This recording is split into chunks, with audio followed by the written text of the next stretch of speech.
as much as I work on myself and I try to better myself, I do still have these low depressive episodes. Gender dysphoria that has heightened lately. It's not as strong as it was, say, months ago, where I was wearing full-on makeup and I was really close to a transition then.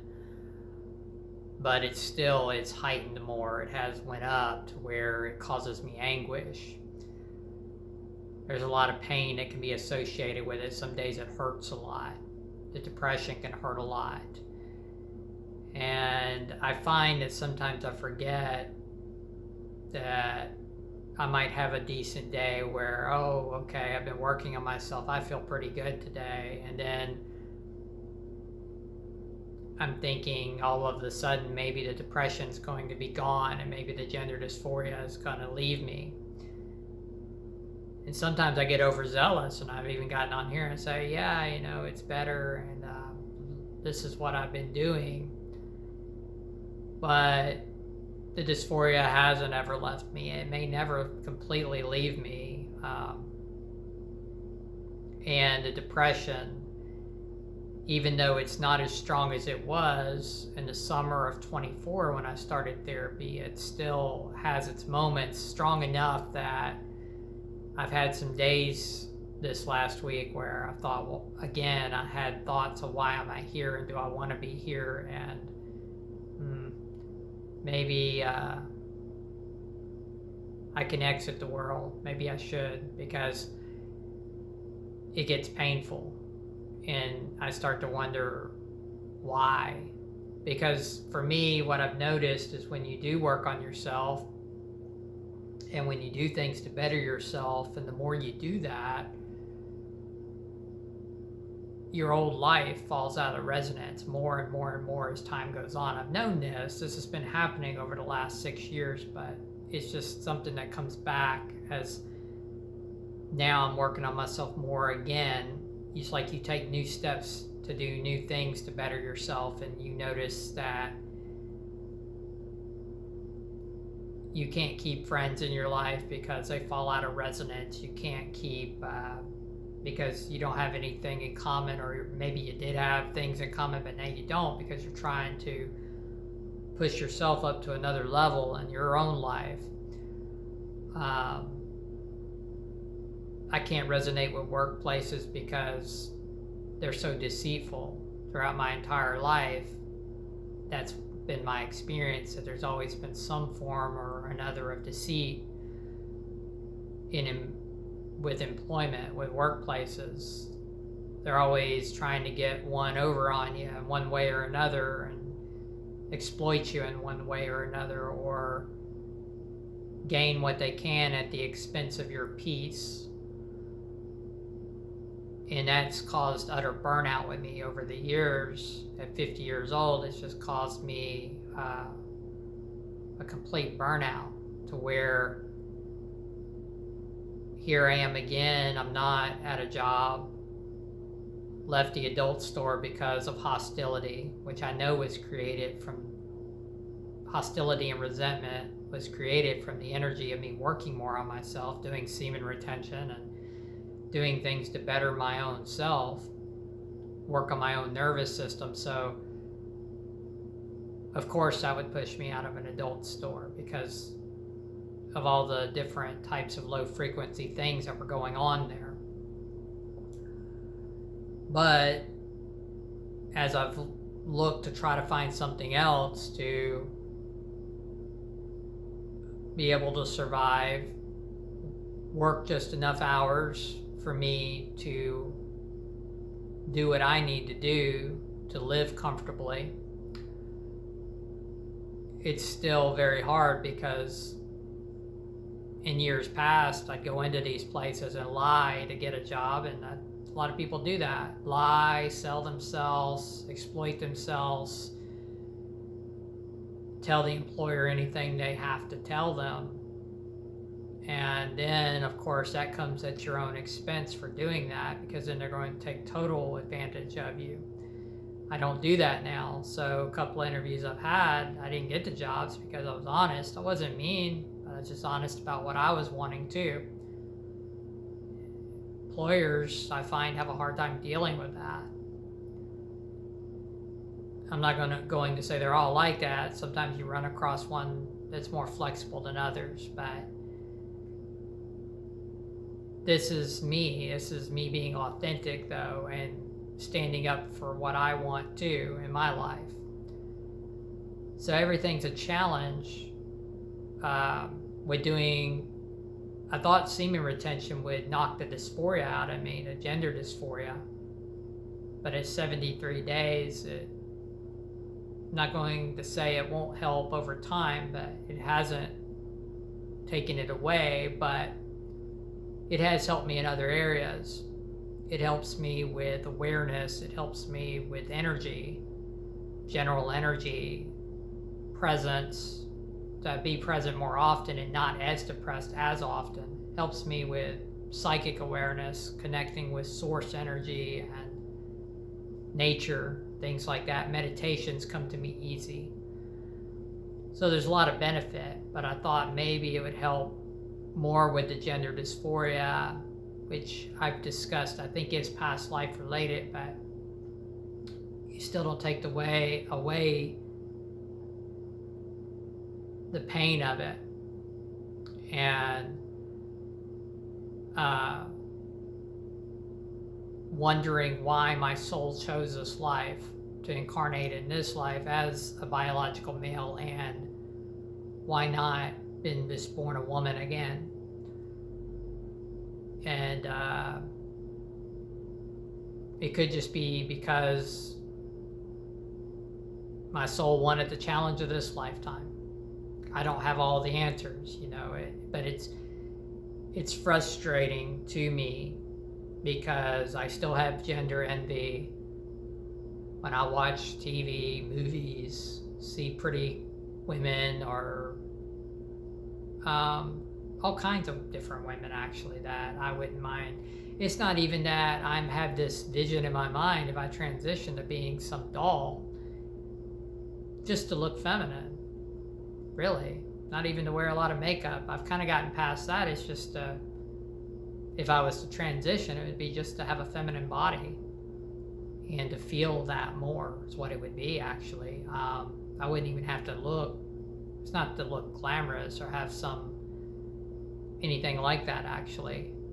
It's just to feel more in what I'm in line, I guess, with that dysphoria I go through. It's so hard to explain to people that don't go through it. It's like looking in a mirror and sometimes you just cannot recognize what you used to be at all. I made a short on this from another video I did about someone saying, oh, let's cut your hair and that solves it. It don't solve it. I've done it before and I discussed that in that short, but I did it. I'll say it again. I did it before and I became severely depressed and I wanted to unalive. I didn't want to be here. It was bad. So even if I don't transition, I know that there's certain aspects of me that are going to be feminine and male. Either way, I know that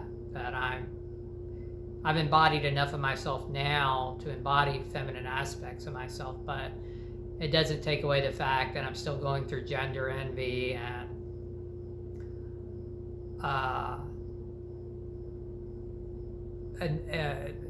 imagining myself being part of a group of women or being part of womanhood, things like that I feel like still resonates through my body from that past life. Even though I feel like there was a ton of trauma in that past life, and that's why it's so many aspects have carried over to me today, now, in this present time. So the dysphoria is not like it was, like I said, back in the summer of 24.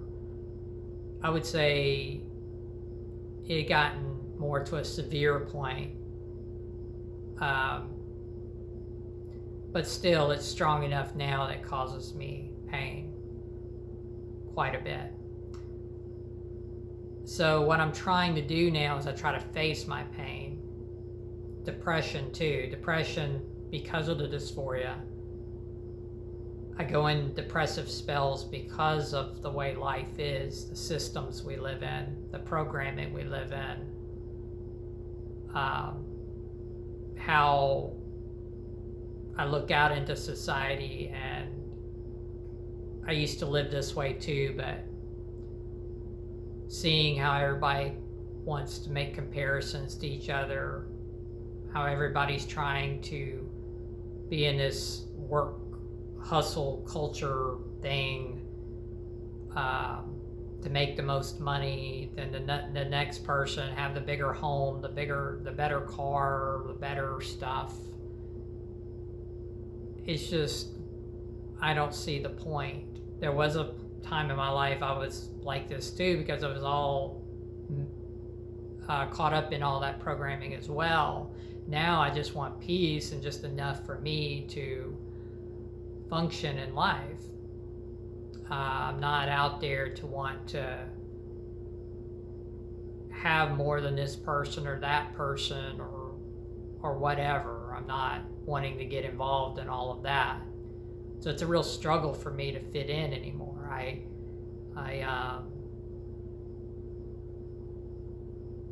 It's hard to fit in when you're working on yourself, like working on your nervous system. You're not fitting into all the society programs that most people are living through. And you can't resonate with many people. It's hard to find other people in your real everyday life that are like you. Whether it's working on yourself in this way, gender dysphoria, or you run into people that want to throw the toxic positivity tropes at you, like tell you to just turn off dysphoria, it don't exist, or depression don't exist, or these things don't exist. The thing with this is that I find a lot of these people that do this, if you were to examine their lives, usually there's cracks in their lives too, because we're all flawed. Usually there's something they're hiding, or something they're masking, or something they're not taking care of. They're not facing trauma of some sort. So they tell themselves, they tell themselves when they have a negative thought that it don't exist. I used to do this too. I tried it. Oh, that thought don't exist. They repress it. Well, what happens is you end up picking up a vice, whether it's alcohol, drugs, lust, whatever it is, or you pick up multiple vices because of the masking you're doing, covering up all the things with a toxic positive mindset of it don't exist, that thought don't exist, I'm just going to cut it off, I'm just going to act like it don't exist, I'm going to repress it. Or the stuff you repress comes out in a very powerful, strong way later in life. That's what happened to me with gender dysphoria. Repressing the thoughts, repressing feelings over years, here and there, that would come up and eventually overwhelm my system.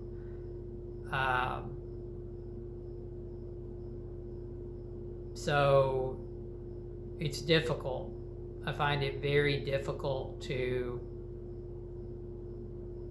fit in now, and to it's hard for me because I get up each day now and I do my best to stay in the present moment, and to keep my energy high, as to cultivate a new direction,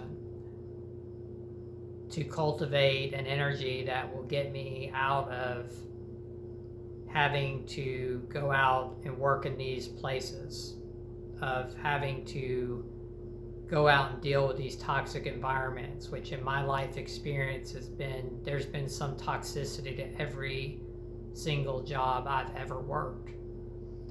Some less than others, yes. Some better than others, yes. Not everything was always completely bad.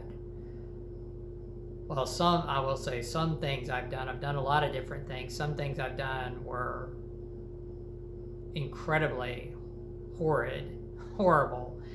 Some things were much better, but there was always some toxic element or some deceit with that particular workplace. I'm hoping to cultivate an energy at some point where I could bring in income, maybe through something like this on YouTube, or get into something else I enjoy doing, I'm passionate about doing. And I'm not talking about trying to do this stuff to be rich or to be wealthy or to compete with anybody. I'm just talking about being able to live, survive, do my own thing. I'm not out to hurt anybody else. I'm not out to compete with anybody else. But I am out to be authentic, and I'm out to want to just live my life on my own terms. And I'm not out to hurt anybody else.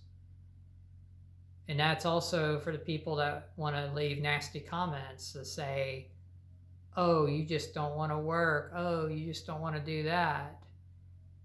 No, I don't. I don't want to work in these toxic places. No, I don't want to be enslaved to other people's dreams. I don't. I want to live my own and do my own thing. If you want to be enslaved to other people's dreams, those things, that's your business. But no, I don't. You're absolutely right. I don't want to work. I don't want to be out there working in these places. And I have no shame in it, because I do think, yeah, we have to earn money, and I will do what I have to do. I will probably be out there doing something at a minimum, like I did before in the adult store, to be able to keep working on myself and get to where I want to be. But when somebody says to me, you just don't want to work, well, you're absolutely right. I don't. I don't want to work doing that, doing things that are inauthentic to me. No, I don't. There's nothing wrong with that. It's only wrong to you because you've been programmed that way, and you're trying to live up to somebody else's expectations of who you should be. Maybe it's a father figure. You're trying to live up to their expectation. I know how that feels. I tried to live up to my stepdad over and over again, and I finally broke out of that.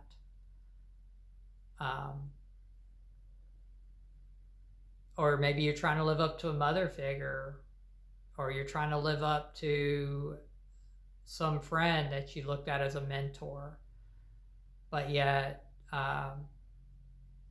the things you're doing to please that friend or friends, or please your father or your mother, or please whoever, you're miserable. In the meantime, you're miserable. You find that when you're alone and you're thinking about these things, you're miserable. Have you ever asked yourself why you're miserable? But then you probably hear these toxic tropes. Well, everybody does it. Just do it. That's life. Suck it up. That's toxic. All that stuff's toxic, and it's programming. It doesn't change the fact that you're miserable and you're not doing what your purpose is, or what you feel authentic doing. And if you're not hurting anybody else and you're trying to pursue what you want to do, you should be able to do that. And for the people with gender dysphoria, if you have gender dysphoria and you're suffering, we all have it to different degrees. Some people have it at a real mild level to where it's not too hard to function with it. Some people have it like severe, and they need a transition for their own mental security and health, and they need to be happy.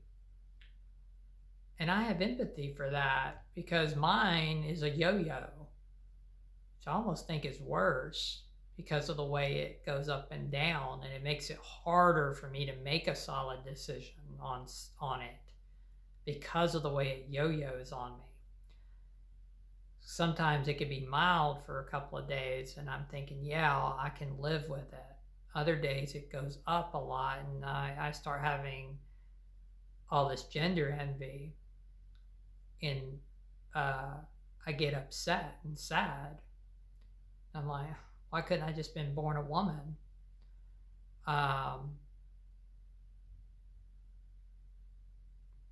it gets to me. A lot of this gets to me more than I realize sometimes, like now when I speak of it like this.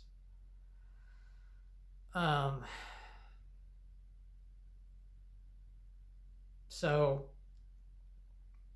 for those of you dysphoria, you do what you need to do,